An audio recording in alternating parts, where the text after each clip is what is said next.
You fire me for stealing? I steal your business. My nephew, Bob, had a job selling cell phones at store in a mall. The store was owned by a licensed distributor of one of the big name brands. He was very good at convincing customers to buy calling plans, extended warranties, and accessories that were obscenely profitable. Pretty soon he was the #1 salesman in the store. The owners asked him to transfer to their other store in a different mall, replacing the assistant manager who they had just fired. In addition to an increase in his base pay, he'd get a cut of every sale made while he was in charge. It took him about 2 days to figure out why sales were down. Clueless sales reps and lousy management. The manager would disappear 4 hours at a time, leaving the sales reps to sit around ignoring customers. Most of them would show up late, leave early, or not bother coming in at all. And when they did speak to a customer, they had no idea how to make a sale. On his first day he outsold them all, after making sure the guys on his shift were actually doing their jobs, especially when it came to selling the high profit add-ons. The store's sales improved. The store manager saw what was happening and wasn't too happy. He knew it was matter of time before he was kicked out and Bob took his job. One day they received a shipment of new phones. As usual, Bob signed for them and locked them in a storage closet. The next day was his day off. The manager called and insisted he come in immediately because there was problem. Overnight someone had broken into the store and stolen about 100 of these brand new phones. The mall security camera showed 2 people driving up to the back door, opening it with a key, shutting of the alarm and walking out with the phones. The police were called. He was grilled by the police for a couple of hours, but they had no evidence against him and he had an alibi. But the manager convinced the owners that Bob was probably involved since he had signed for the phones, had keys to the door and storage closet, and knew the alarm code. Bob argued that they hadn't changed the locks or code after they fired the previous assistant manager and anyone could know about the shipment. But he was fired. Actually, they allowed him to resign, and they stiffed him on his last commission check. At the other end of the mall was a store that sold phones for one of the competing cell companies. They knew that since he had joined that other store, their sales were suffering. They hired him on the spot. Sales improved overnight. One of his favorite tricks was to stand in front of the store and wait for a customer to walk by carrying a shopping bag from that other store. He'd chat them up about their brand new phone, calling plan, warranty, etc. It's amazing how much the average mall shopper is willing to share with a stranger. Then he'd tell them that they probably didn't need the extended warranty and those accessories could be purchased at Walmart for about half the price. And he could sell them the exact phone with better plan for less money. If they agreed, he would walk them back to that other store and tell the clueless sales rep how to avoid that sale he just made. Then bring the customer back to his store to pick up their new phone. It took about 3 months before that other store closed its doors. Millions lost over a single flight. I was doing some HR training at work today and the HR rep told a story which was given as an example of one of the consequences of poor customer service. When my co-worker was going to be married, the wedding was out of state so as to be closer to his and the bride's families. One of his friends who was going to be in attendance had to fly coast to coast across the US in order to attend. The day of the wedding, his flight was cancelled, and the airline refused to rebook him a flight in time. And on top of that were not at all kind or hospitable. As a result, he missed his good friend's wedding, and this pissed him off. What the airline didn't know was that this particular person worked as a travel agent. His job was to book commercial flights for large groups. This airline was one of the bigger international airlines based in the US, and someone he would normally consider when booking flights. However, after this airline refused to rebook his cancelled flight and caused him to miss his best friend's wedding, he refused to even consider them as an option for his clients. He was so pissed off by the airline's customer service that he even kept track of how many times he could have booked a flight with them, but instead chose another, perhaps even more expensive option. Over the next couple of years, he cost the airline over $2 million in lost revenue because they were rude to him and refused to rebook his flight, causing him to miss his friend's wedding. Obligatory sorry for formatting. I'm on mobile. Mean lady hates everyone, especially us. We buy her house after she failed to pay her debt. First of all, English isn't my first language, but I try my best. I'm on mobile, so formatting may be it. TLDR at the bottom. The house we live in was built at the same time as hers. My parents were often at the construction site and help if they can. The strange lady was nice to us at the beginning, but that changed soon. This happened around Christmas 2017. We have a neighbor who is very unpopular in our neighborhood. She is well known for harassing people who use the public path at the left side of her house. The path is 1 out of 3 to reach the public playground behind her house. If someone uses the path, she would scream at them that this is her path on her private property, which is wrong. Sometimes she would close the path with a red and white plastic chain and won't let anyone use the path. She would scream at kids on the playground when they were loud. At daytime, she always has her shutters almost down so she can stalk the people on the street and stay unseen. If some kid's ball landed in her garden, she would bring it to the kids and destroy it with a knife right in front of them. All kids knew this and would run by her house if they wanted to go on the playground. When the neighbors' kids were playing in the winter outside in the snow, she would call the CPS equivalent in my country and tell them they were locked outside by their parents as a punishment. If someone walked by her house at night, she would often call the police due to a noise complaint. She was known by everyone in our neighborhood as the witch, but she hated my family in particular. We lived right beside her house. Our houses shared one wall. When me and my sister were young, we would use the swing in our garden or jump on our trampoline. She would regularly file noise complaints and often harass me and my sister when we were alone in our garden.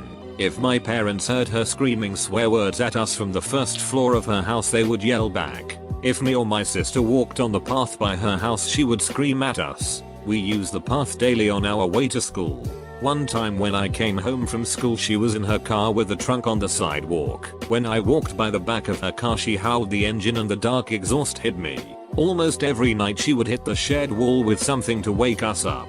Sometimes she ring on our door and try to make us go to other neighbors to complain about small things. We often had lawsuits with her. One time because her trees grew 2 m over the border. Another time because she built a fence by sticking bamboo mats in the dirt and tearing it down the next day and telling the police we destroyed her wooden fence. We won all lawsuits against her because my uncle, he's teaching law school, gave us good advice on how to deal with her and named lawyers he knew were good. She never paid the workers who repaired things at her house and the electrical and water bills. When her old car broke down, she didn't pay the car mechanic and never got her car back. She was in debt and had a mortgage on her house. When the foreclosure came, we were at the court and bought her house. She was with us in the courtroom when the auction was and tried to buy her own house but wasn't allowed because she couldn't provide proof that she has enough money. We bought her house where she lived for 20 plus years in front of her. We bought it because my parents were at the construction of her house and knew the workers did a great job at building it. We renovated it when she left. We repainted all rooms, renewed the insulation and put everywhere where no tiles were new wooden floor. My grandparents will be moving in her old house this fall. TLDR. Neighbor harassed the whole neighborhood and was extra mean to kids. She didn't pay bills and had a mortgage on her house. We bought it in front of her for my grandparents. Business refused to refund $40. The courts order him to pay $230. Story time. Last September, my wife had planned a wonderful Father's Day present for me. Father's Day is in September in Australia. This was to be my first ever Father's Day as a new dad, so to mark the occasion, my wife had arranged to have our daughter's face laser etched onto a dog tag. However, the day before Father's Day, she received the item back and it was, shall we say, subpar. So she came to me and showed me my present early. Now I've had some experience with IT retailers before and remembered to always come prepared when disputing the quality of any goods and services. So I set my phone to record all audio and approached the retailer. I explained that my wife was upset at the quality of the engraving and rightfully so. I requested a refund and was immediately met with resistance. To begin with, they blamed the quality of the photo we provided. Then when I disputed that, they said that laser engraving doesn't do depth very well and some faces can end up with some shadows missing. End of conversation. They refused a refund and threatened to call security if I didn't leave. The engraver is located in a mall that I also happen to work in.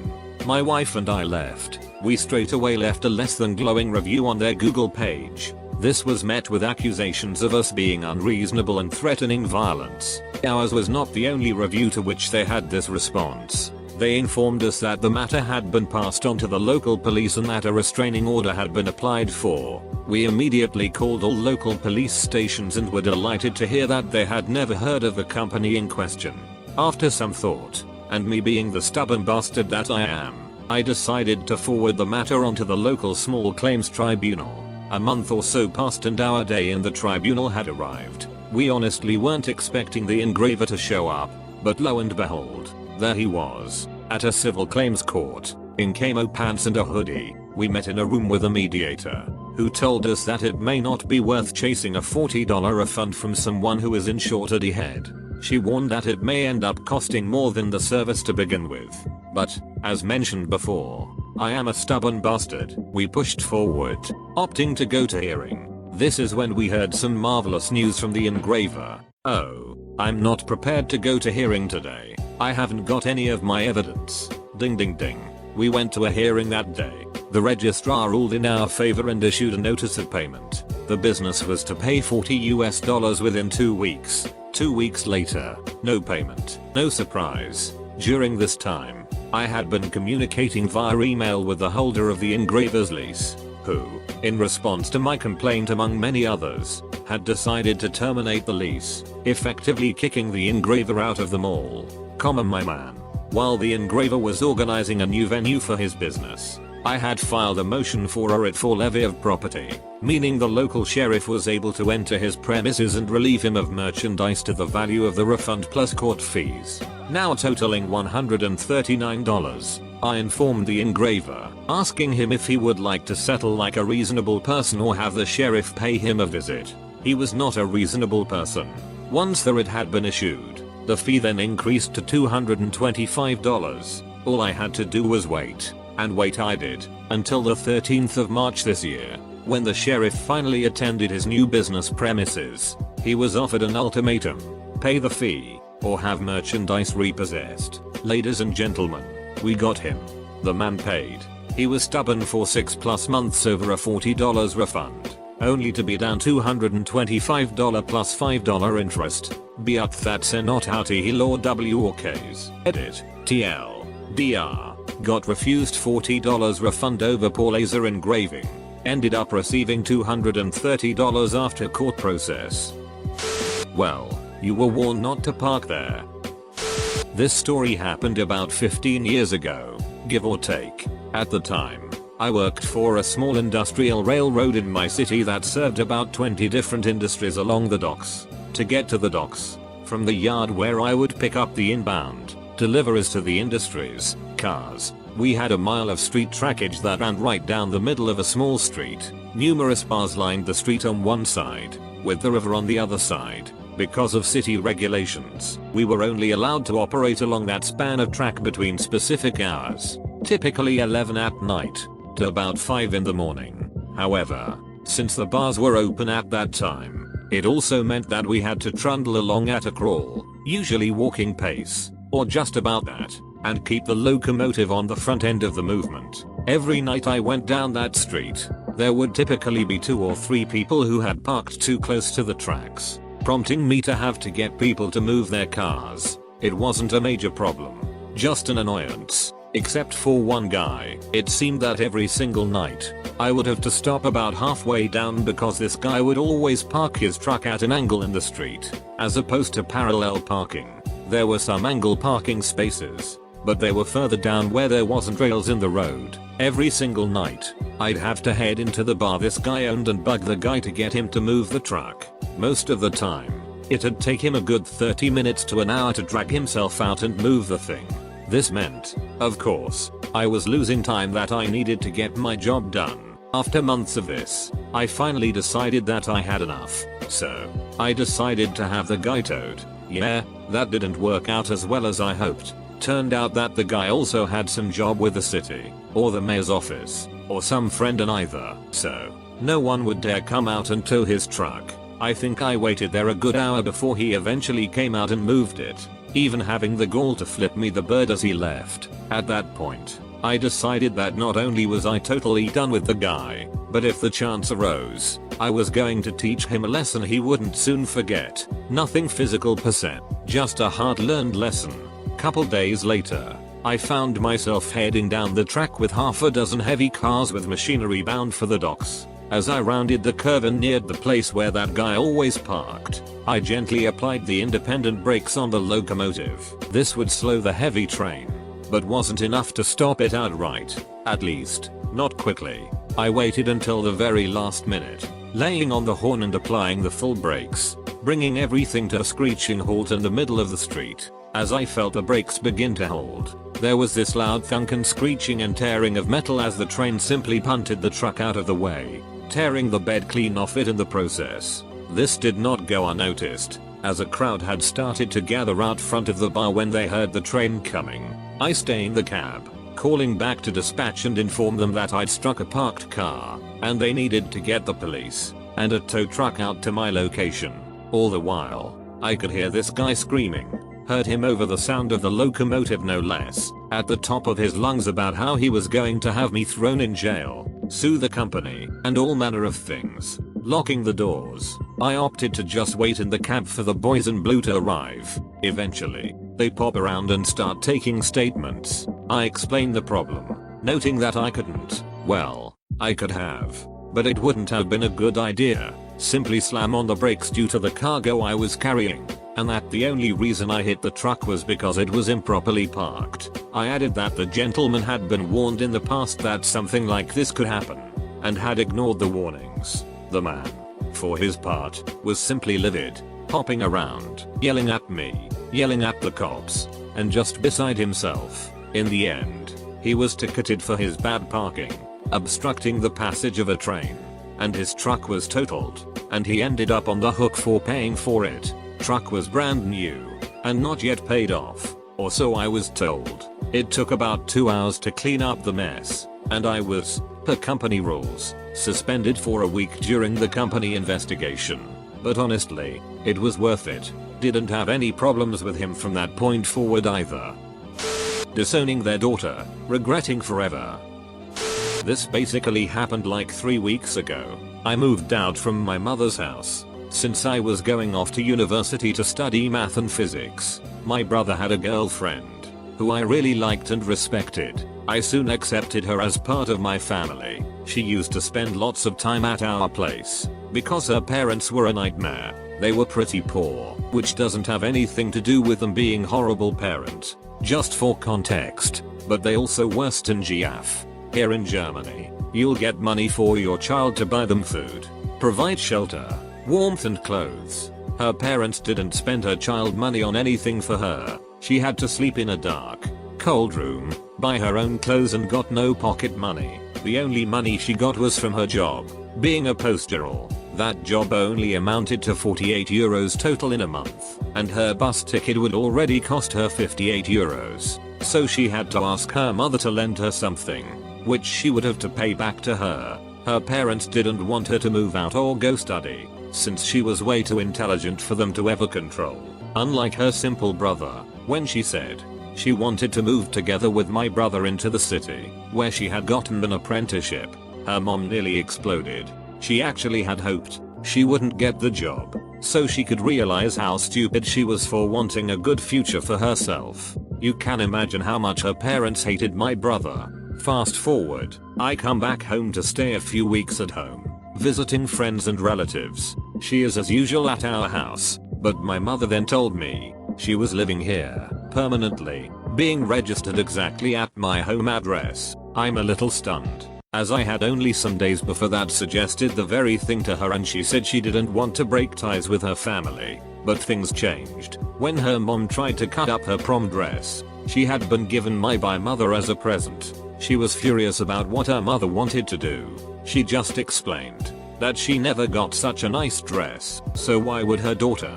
My brother GF just called my brother. My mother then drove him.